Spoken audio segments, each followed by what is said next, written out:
Selain menggelar acara buka bersama di masjid, di bulan Ramadan 1440 Hijriah ini, Wali Kota Banjarmasin juga menggelar acara berbuka bersama di rumah dinas kediamannya di Jalan Ayani, Pal 4,5 Komplek Dharma Praja, Banjarmasin Timur, Kamarian, Jumat 10 Mei 2019.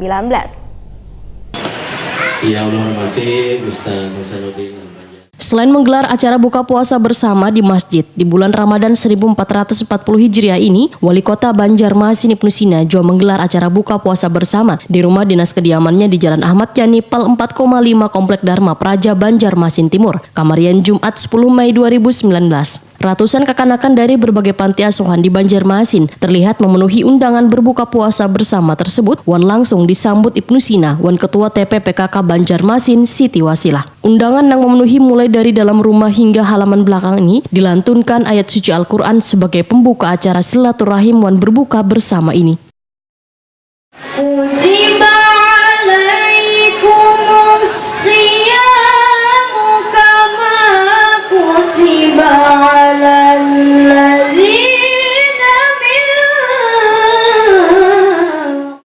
Sementara itu Ustadz Hasanuddin dalam tausiahnya menyatakan bila setiap majelis wajib untuk membacakan salawat kepada Nabi Muhammad SAW.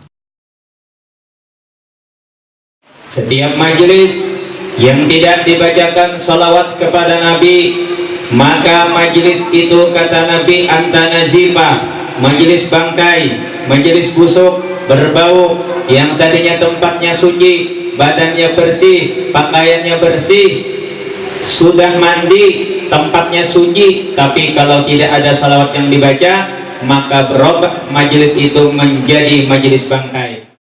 Wali Kota Banjarmasin Ibnu Sina Waitakoni Prima TV mengaku sangat gembira bisa berkumpul dengan kekanakan Matan, panti asuhan se-Banjarmasin. Politisi PKS ini pun berharap seberatan kekanakan ini menjadi generasi terbaik umat Islam dan menjadi generasi emas Banjarmasin. Menurut Ibnu Sina, kegiatan ini selain bertujuan untuk mempererat tali silaturahim, juga merupakan wujud rasa syukur bahwa seluruh warga Muslim di Kota Seribu Sungai ini bisa menjalankan ibadah di bulan Ramadan dengan tenang. Dan juga insya Allah di rumah dinas ini nanti juga bersama dengan komunitas, dengan ustadz-ustadzah Banjarmasin, ya. Kemudian juga dengan para tokoh masyarakat, alim ulama, termasuk juga dengan SKPD dan Banjarmasin. Jadi harapan dengan kegiatan ini di samping mempererat silaturahim juga kita bersyukur bahwa kita sudah memasuki bulan suci Ramadan dan di Banjarmasin ini kita bisa melaksanakan ibadah dengan tenang. Mudah-mudahan tunai sebulan penuh dan mudah-mudahan amal ibadah puasa kita diterima oleh Allah SWT.